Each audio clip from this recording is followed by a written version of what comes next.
Welcome to That Eight, a queer food podcast. I'm your host, Justin Burke. In this episode, I'm joined by Javeri Kadri, founder of Diaspora Spice Company, and Asha Loupy, Diaspora's recipe editor. We talk about disrupting the traditional spice trade model, cutting out exploitative middle steps, and how queerness isn't branding or an identity marker for them, but an operational lens. From business infrastructure to recipe development, everything is rooted in equity, transparency, and community. And then there's their newly published cookbook, the Diaspora Spice Company Cookbook, which looks like 85 vibrant South Asian recipes, is actually something deeper, a continuation of their mission.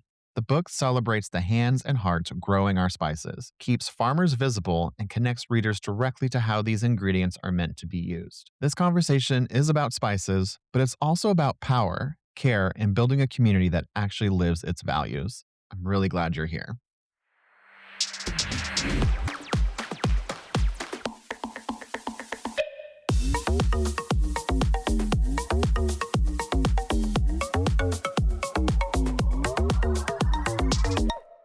Sana and Asha, thank you so much for joining us. I am so excited to chat with you two and excited to talk about your brand new cookbook that's out, which is amazing. Congratulations. It's Thank beautiful, you. like super beautiful. But I think before we jump into the cookbook, if you can give like a quick introduction of Diaspora to our listeners who may be new to your business, because Yeah. you're disrupting the traditional commodity spice trade model. And I would just love to hear like what y'all are doing. Yeah. So I founded the company now almost 9 years ago, which is like bananas. I was 23 years old and lived a very different life. But really, it came from this idea that the more I researched about the spice trade, the more I found that the products that were reaching us, even in the best grocery stores or the best restaurants, were really stale and really didn't taste very good, didn't have flavor or aroma. And the farmers who were growing them were not making any money. And so it just seemed like nobody was winning. And Mhm. in all my like 23-year-old like idolism and ambition and like belief that I could do anything, I was like, I'll fix it. And like in a couple of years, it'll be fixed. And, like it's been Yeah. 9 years and nothing has been fixed. Like we are very in progress. But it started with like going and finding one beautiful regenerative farmer who was growing an heirloom variety of turmeric called Pragati turmeric. Him and his family really like taking a bet on me and saying, sure, we'll sell to you. Like we'll believe in you. And that little one Pragati turmeric spice resonating with a community here in the US almost instantly. We sold out of our first harvest in 4 days.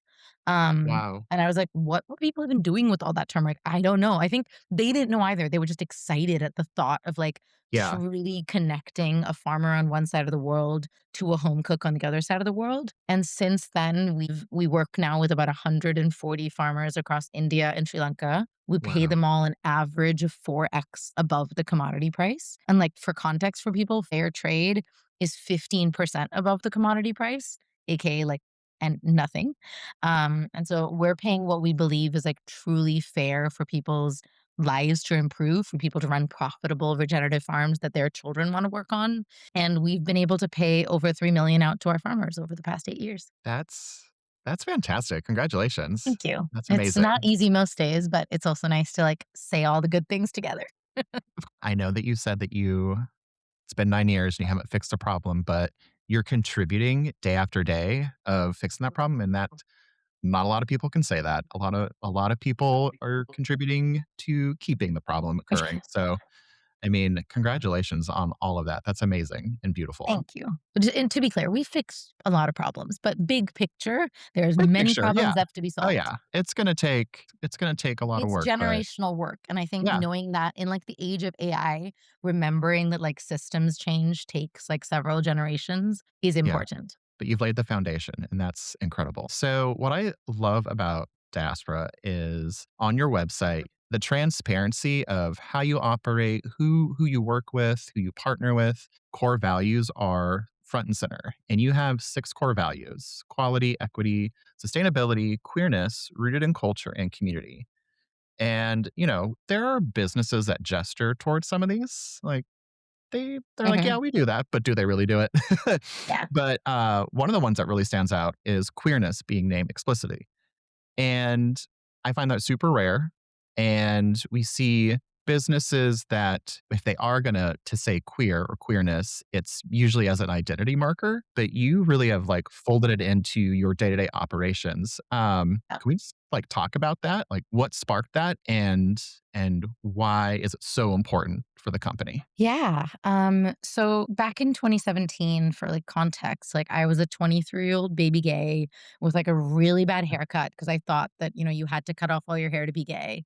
And I was like very messy on the internet and, dating up a storm. I was a lot of stereotypes about a baby gay Yeah. back then.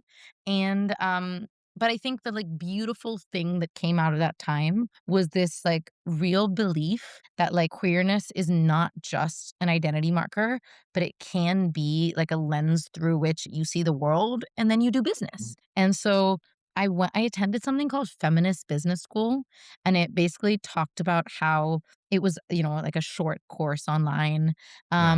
But one of the things that stayed with me was what are the traits of like hyper masculine patriarchal business and what are the traits of like regenerative matriarchal business. And I was like, okay, like I subscribe to like this binary somewhat, but Yeah. really like the piece that the politics that I most align with are like queer as in fuck the police. Like that's who I Yeah. am. Yeah. So how do I, as an idealistic young art major, now build a company that reflects those like core values? And when I say core values, it's that like I grew up, and I'll always like preface with I grew up with significant like class privilege in India. And so often when I was working with farmers who, came from a very different socioeconomic background, they would often be like, well, why do you care? And I would often be like, because like my lived experience as a queer person has taught me intersectionality and has taught me that like Yeah. until we're all free, nobody is free. And like luckily the elders in our community taught me a thing or two that like we all don't know shit and we have to like rely on Yeah. each other to get somewhere and to change things. So that was the framework. And then actually the like queer business manifesto that you were referencing from our website Yeah. was one that like Asha participated in writing with us, but 4 years ago, so a long time ago. Mhm. And I think the way in which we've all shifted in our identities has changed so much. Back then, like I was a very like out and proud lesbian, and that was a big part of my identity. And now, like I'm about to marry a trans man, and like it's a lot more expansive, and I think like trans inclusionary. So like the way that our identities shift, I'm hoping that like the business can grow and shift too.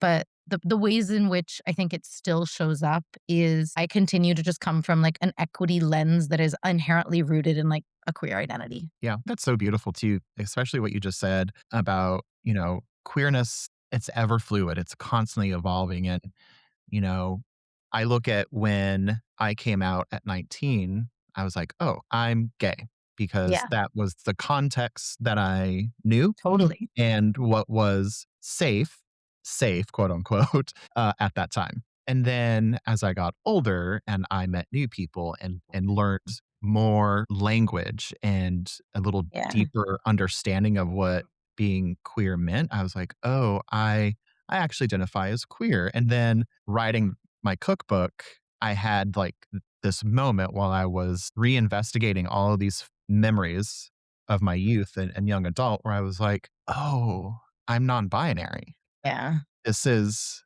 this makes so much sense." And so I always when I talk to, like, younger folks who are coming out, I always encourage them not to stop exploring their identity. yeah. Keep diving deeper, meet as many people as you can within our community. But what I love what you're doing is you're taking that personal reflection and applying it to business and injecting queerness into how businesses evolve. And Mhm. maybe if we all evolve our businesses with a queer mindset, we'll evolve for the better, not Exactly. for the worse. So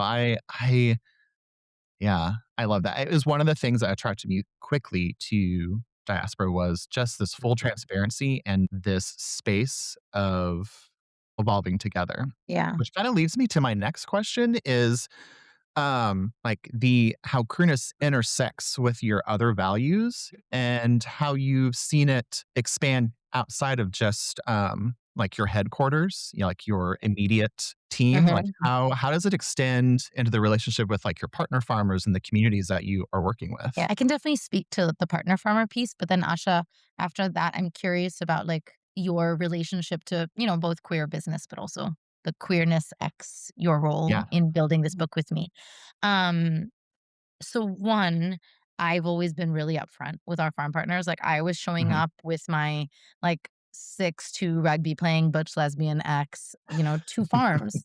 And they were to like every single one of our farm partners' credit, whilst they might not have understood the specifics, they were Mhm. incredibly generous, kind, hospitable, and thoughtful to the point where like it's a little awkward now where like our one of our farm partners is regularly asking me like, about the, like, well-being of my ex, so I'm like, I'm not Mhm. interested anymore, why are you still interested?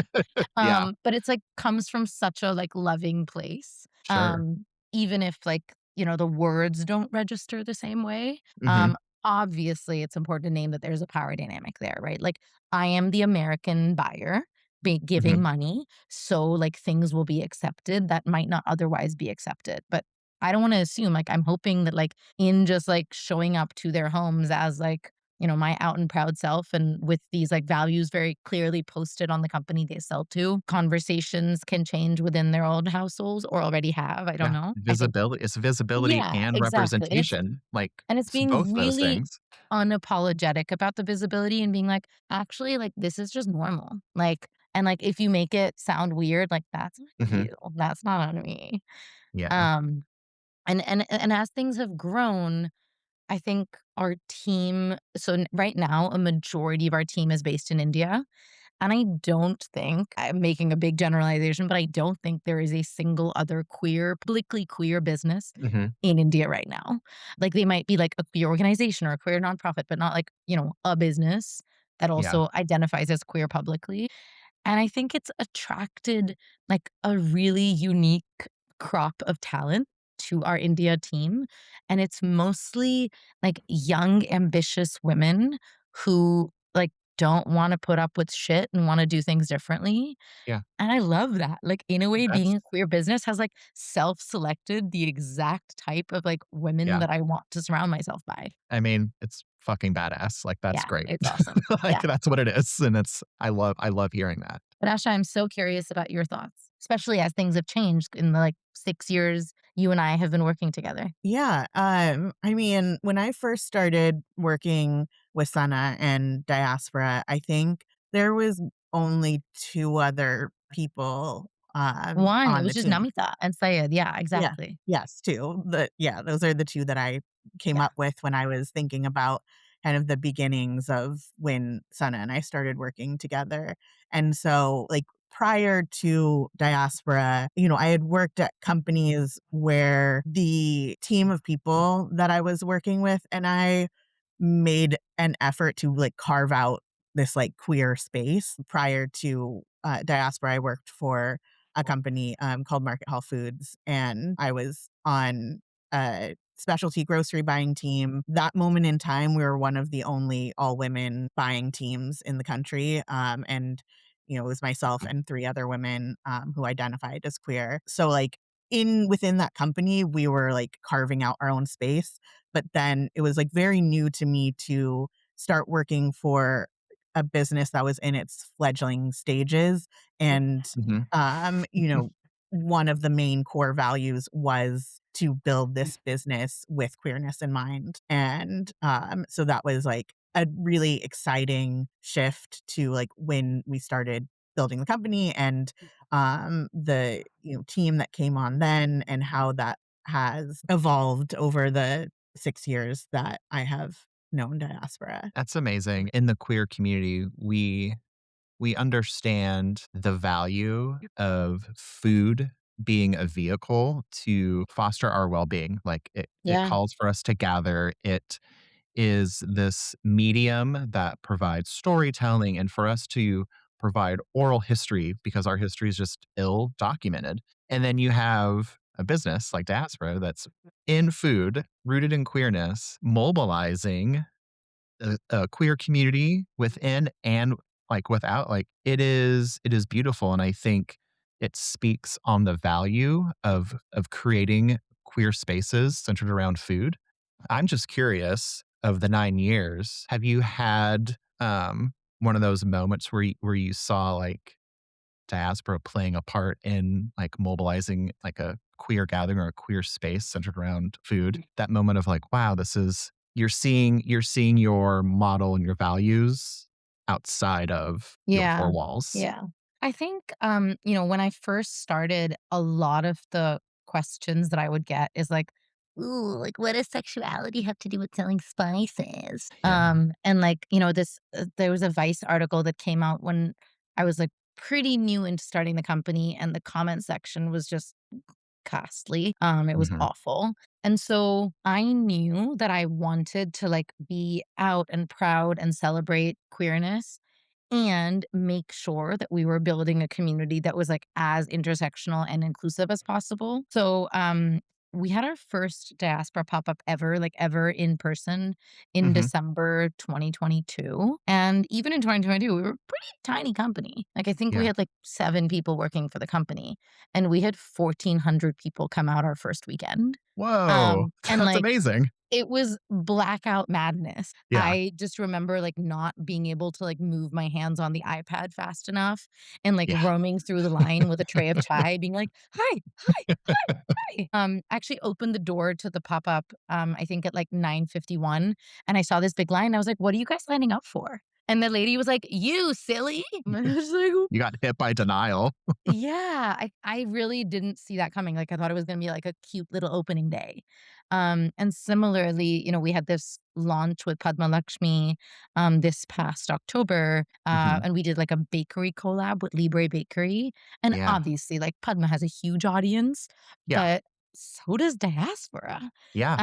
And so, again, it was, like, 1,400 people lining up for 3 hours to get a gunpowder pastry, and me just scratching my head being like, "Why are you guys so into this? Like, that's awesome, and I love that, but, like, why?" And I think they were just like, "Well, we wanna be part of it, like, we wanna participate in whatever you Mhm. give us the opportunity to participate in." And, like, to the cookbook, Asha and I put out a call for, volunteer testers. We were, like, cross-testing, and Asha, like, squillion tested just about every recipe in the book. I think this book is, like, more rigorously made than really anything I can think of just because of how much she tested.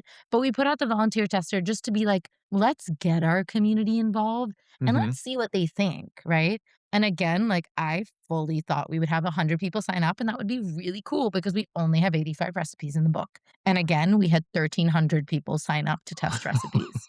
That's amazing. For In 12 free, for no hours. monies. Like, Yeah, like, in, like, yeah. half a day. Like, I woke up and I was like, Wow. "Oh, no." Like, And then people, like, getting that's aggressive, being like, "But we wanna test the recipes, give it to us." And I was like, "We don't have the bandwidth to give you, like, free work to do." Yeah. yeah. Yeah, that's that's an example of when your community turns out and they're like, "No, like, we wanna Yeah, help, we we wanna want it. support." Yeah. That's amazing, and this is a great segue because 'cause I'm glad you brought up the cookbook, because it is beautiful, like, one of the best fucking books I've seen. It's Thank you. amazing. I mean, I think when I say that it was a labor of love, like, that is such an understatement. Like, I Yeah. know that, like, Asha, me, Malati, really everybody that touched the book, like, we put so much of, like, everything we had to offer and Mhm. then beyond what we had, like, thought we could put in Yeah. into making it a reality. At one point, we were in Kashmir, Mhm. in October was it October 22 or 23, Asha? 23. 23. Yeah. So October 23, we're on our first farm trip for the cookbook. I think we're like 2 days in and we're wiped and we're sitting, like, in a garden overlooking Dal Lake, which is the beautiful lake that, is next to Srinagar. And Malati looks at me and she's like, "Why is this so hard?"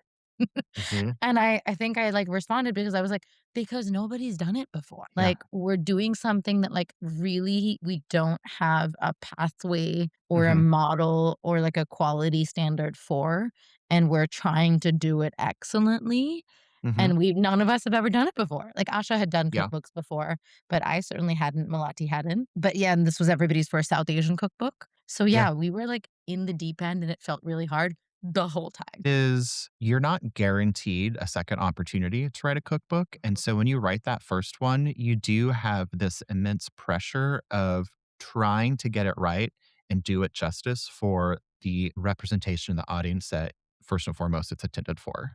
Yeah. And when you don't have a roadmap, then you don't have guardrails, which is beautiful and also not beautiful And because terrifying. it's terrifying because are you doing too much? Am I not doing enough? Yeah. Yeah, but you all did a great job, so congratulations. But the cookbook, Diaspora Spice Company cookbook, it's not just 85 recipes. Like you are storytelling, there's cultural context, you're spotlighting your partner farmers. So it really is, in my opinion, a natural extension of your mission and your values, people first, community first. But for those who have not already gotten the cookbook, which you should be doing this while you're listening, can you give everyone just a preview of what to expect inside? I'll talk big picture and then I'll let Asha talk through like the most delicious recipes that she developed. So I think for me, I always knew that I wanted there to be a diaspora cookbook, but I think there was like three routes we could have gone down. One Mhm. is we could have taken the recipes that Asha was developing for us anyway for our website, which were, rooted in South Asia, but like pretty California inflected and often like very California. Like I think about Asha, your like strawberry cardamom crumble bars all the Yeah. time. That was like one of like early that was one of the early diaspora super hits by Asha. And like we could have done a book that was just that, right? It was like diaspora-ish recipes about Mhm. like cooking here. Or we could have done a book that was like my family recipes and like me as the founder and like all the inspiration I got along the Yeah. way. Or we could have done the book that was the hardest to do, which is like, how do the farmers that grow your spices cook with these spices? What is the cultural context behind Mhm. the growing and processing and cooking behind each of these ingredients? Like, and I say this in the introduction, like, I wanted people to know how a pepper farming family who's been growing beautiful pepper for 35 years in like the heart of the Kerala Hill Country. What do they do with the pepper? And like, what is the Yeah. delicious egg curry or jammy? Yeah, the jammy egg curry is just out of this world. And that was all That Asha. is on my list to make. It's so I mean, It's good. it's you so had easy me and so good. you had me at jammy egg, but then you had curry, and I'm like, "Well, That done." was a It's requirement unreal. from Sana, when we were developing I was that like, it Thank you has for to be recipe. making in that a here. requirement. So yeah, I think the impetus for me was I was spending January through March on farms during harvest season every year because actually we started with one farmer, but to go to Mhm. 140 took 5 years of me building out our supply chain by Yeah. visiting, anywhere from like 15 to 50 farms over that 3-month period every year and eating these beautiful meals on the farm and being like, "Wait, I don't think anybody else knows what like farm to table, seasonal, produce forward South Asian food is. Like I think everybody is thinking about like chicken tikka masala and butter chicken. Even my own family like doesn't know the like magical cabbage salad that a Manipuri sumac and chili farmer is making like just like Mhm. that, in a Yeah. jiffy. So that was the hope, but obviously I am a recipe developer. I am not. And good at running company I am. And so really it took Asha joining us in 2020 for me to even feel like, okay, I have, the talent within this business to do this idea justice. And as Mhm. Asha said earlier, like we put together a proposal in 2021. We sold the book in 2022. We didn't start traveling. We did research for all of 23. We started traveling late 23, early 24. We turned in our manuscript end of 24. So, like, that Wow. is a lot of time. Yeah. That's insane. That's Yeah. But I'll let amazing. Asha Yeah. speak to, like, Yeah. the techniques and the recipes and how we Yeah. pulled and all that. Let's talk about the recipes and then the pulling it all together. Yeah, I think what really drew me to this book is, as Sana mentioned, there are a lot of preconceptions about Indian cooking and what comes to mind when people think of South Asian cooking, and a lot of that is butter chicken, palak paneer, the dishes that people are eating in restaurants, and I was so drawn to really diving in and seeing what regional South Asian cooking was, and that it was an immediate yes to join this project for me. when Sana and I first started talking about it in 2021.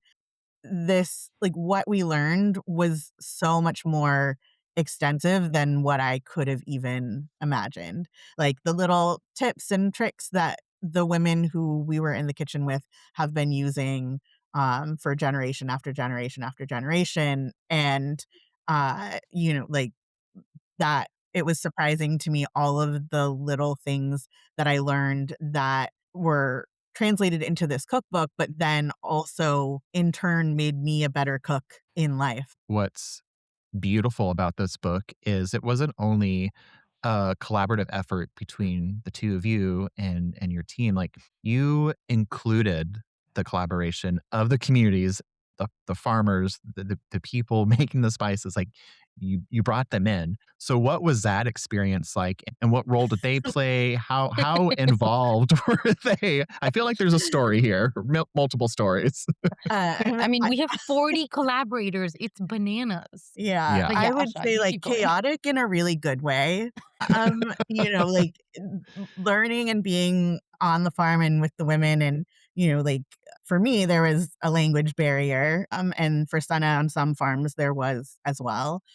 She was translating on some farms, we had a translator on other farms, and so, like, also trying to stop people and say, like, "No, no, no, I need to weigh that or I need to measure that." There were a lot of times where I just said, like, "Please hold out your palm and I will guesstimate what's going on here." But, like, every single farm and kitchen that we were in was so generous with their time and their patience. I think people really had to be patient with us because we were also there for a long time. Like, we were asking people for hours and hours of their time and, like, working into the afternoon when maybe it would have been a time to take a nap. And so we learned on in the like big long 3-month trip that we had, what the times were like that were best to work with people and like when we needed Mhm. to pull back and have a break and then come back in the evening. And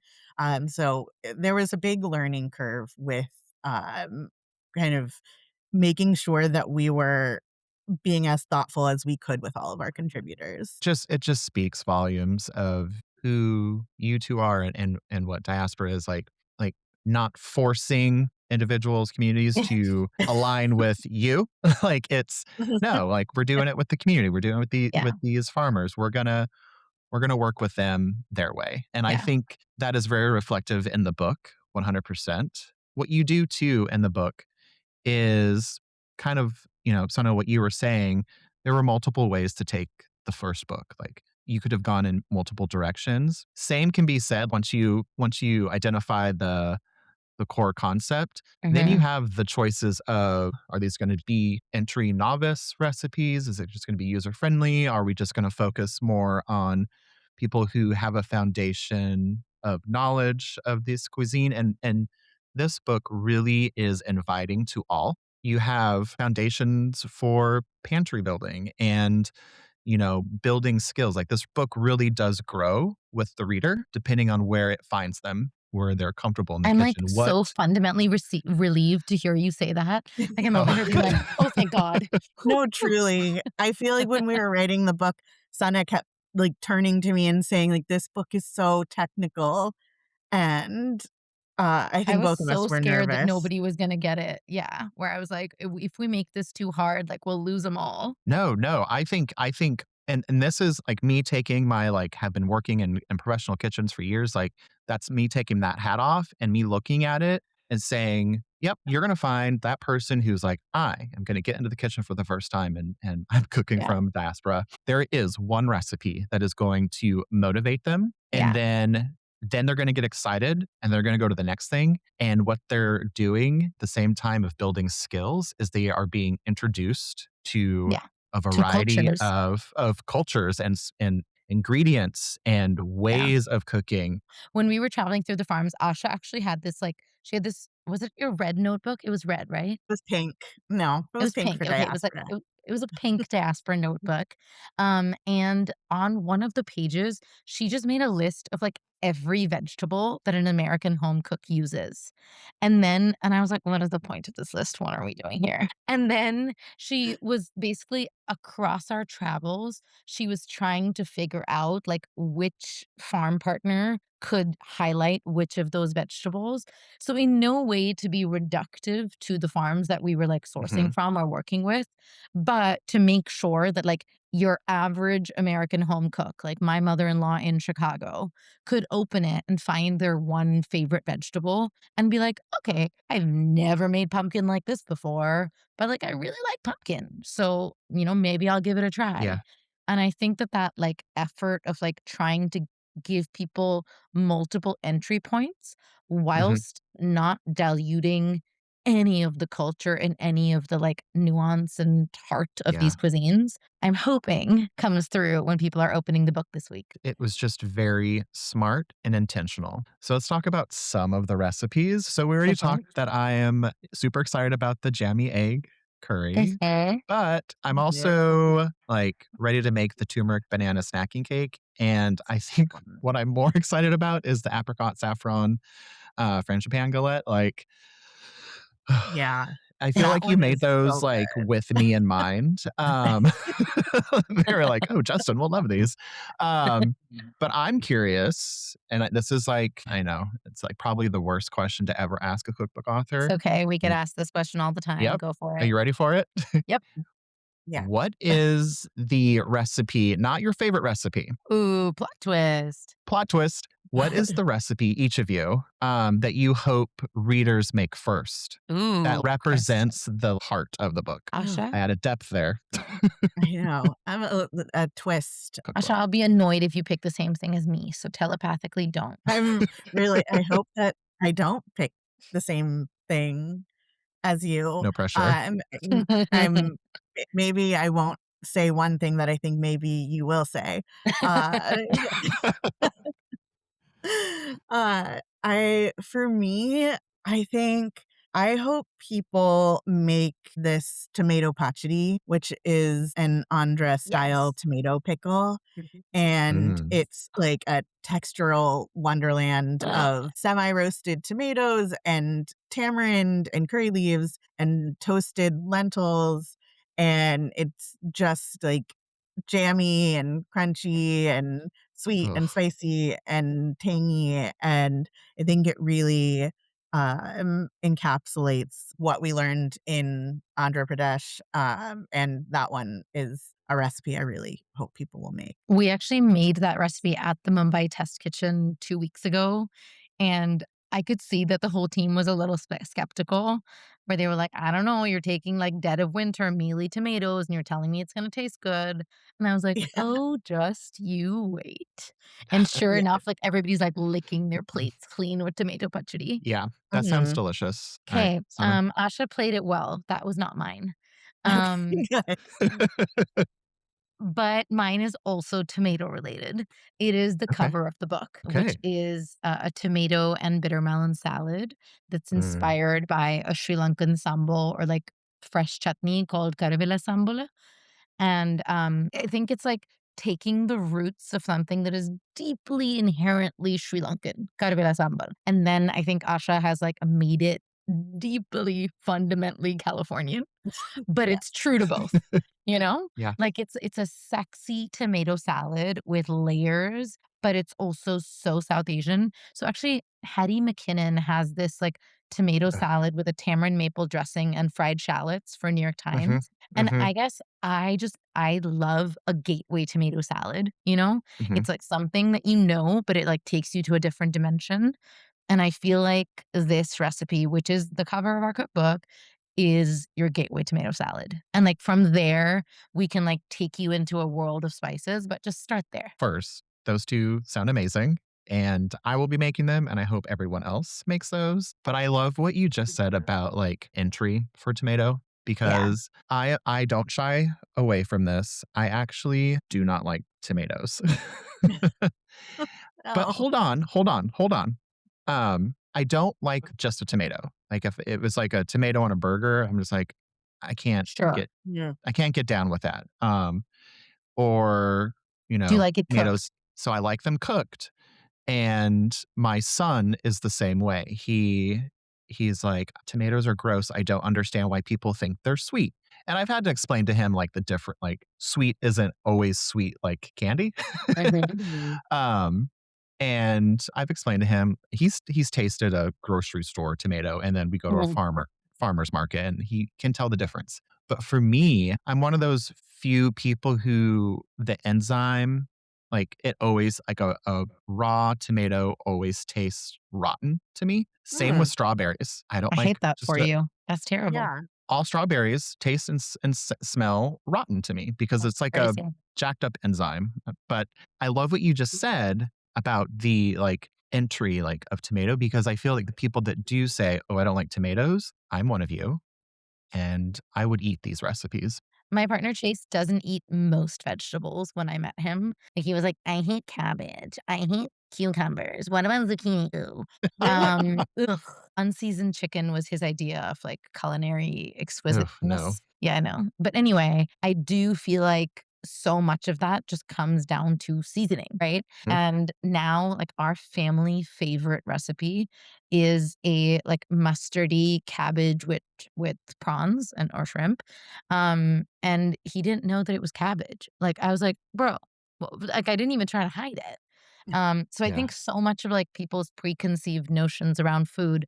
I don't know, I'm currently feeding toddlers. I feed a 5-year-old and a 3-year-old half of the week, my 2 Mhm. stepdaughters, and, the rule that we learned is that it takes 10 exposures for Mhm. your palate to become accustomed, and Yes. I used to hate parsley, and so I just forced myself where I was like, "Okay, like, if a kid takes 10 exposures, I gotta do 30 exposures." And sure enough, like 30 exposures to parsley later, I'm eating and growing parsley. Yeah. So anyway, I don't know why I segued Here's into toddler cooking, but no, but here, um, I'm 10 gonna give you, exposures. like, toddler to toddler because it takes us all to help each other out here. We're a community.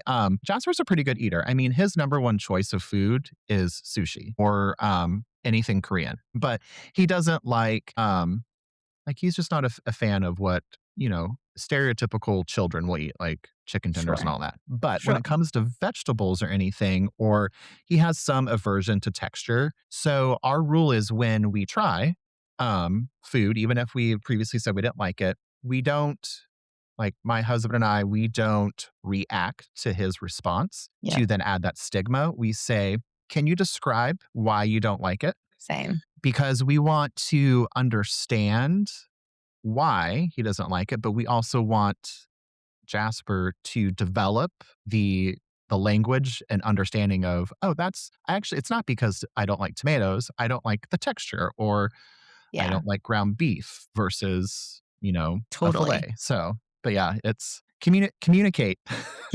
Communicate with your children. All right, I've got two more questions.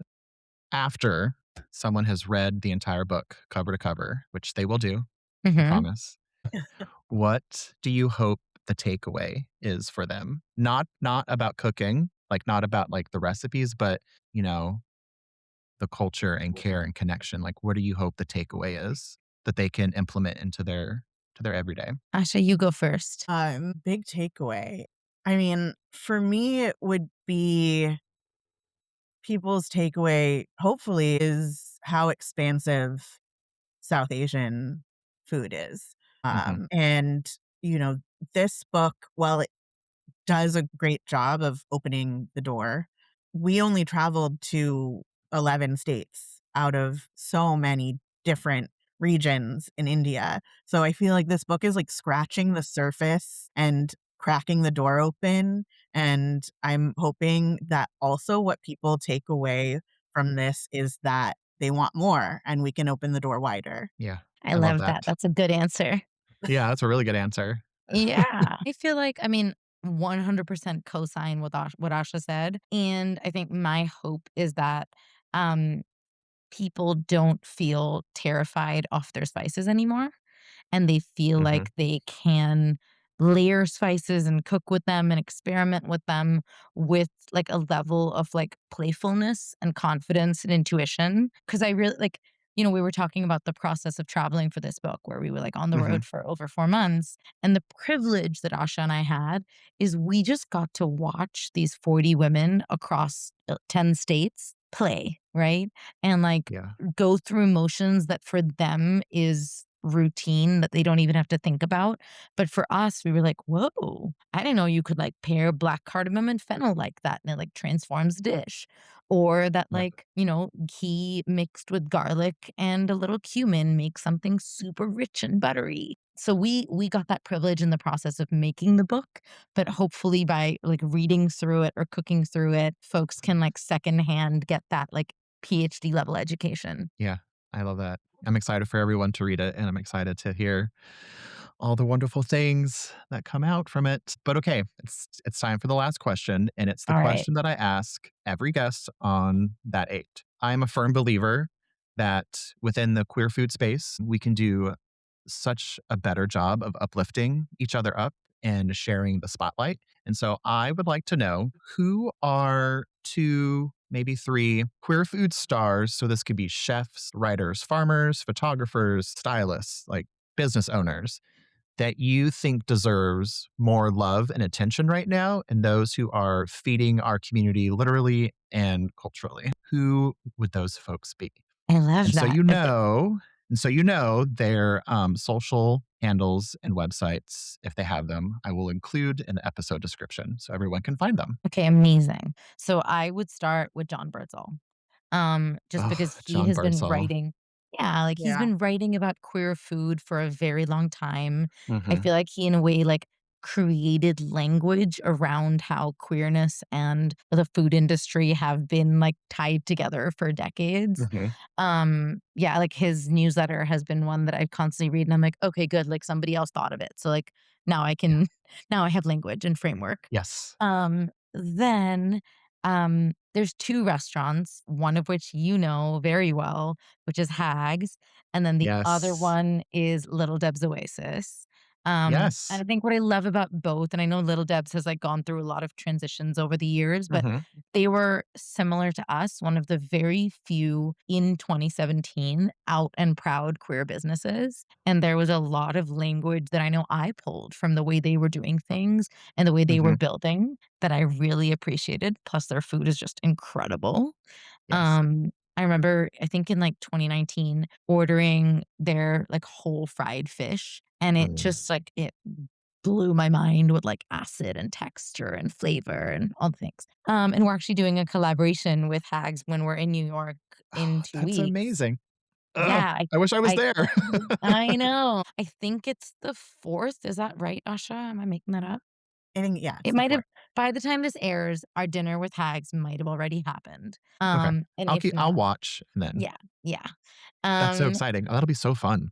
I know. And then I think my final one, I don't know. I mean, like in retrospect, I worked as a line cook in kitchens for a while before I started Mhm. Diaspora. And like at the time I didn't necessarily know or have language for it, but like everybody was gay. We were all Mhm. so fantabulously gay. And Yeah. it's been such a joy to see, my, like, coworkers who were all, like, fellow immigrant kids like me, working in kitchens shine, and I think one of the people that I most love watching shine has been my friend Tony, who his Instagram handle is, Chile con miel, Okay. and what he started doing is he moved back to California from New York, and he's working and living on his family's ranch, outside the Bay Area. And it's this like Awesome. extremely Mexican cowboy culture ranch. And he's like documenting his family's food traditions, but from like a distinctly like and proudly queer lens. I love So that. I think Tony. Yeah.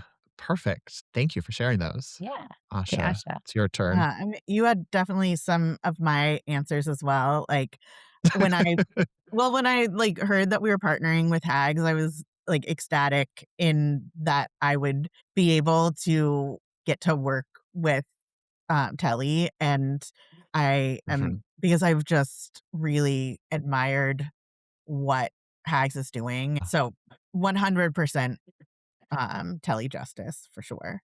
And then for me, as far as writers go, Rebecca Pepler, Yeah. and Yes. We love I Rebecca. I We love love Rebecca, Rebecca. and, like, for me, um, I love reading her work, and, I would love to see her in more on more people's shelves. What I love about Rebecca's writing is it's sharp, but very delicate. Like it is Mhm. like it just it feels good. Like reading Rebecca's words She's really always good at what feels she really does. good. Mm-hmm. Yeah. 100%. Those are fantastic.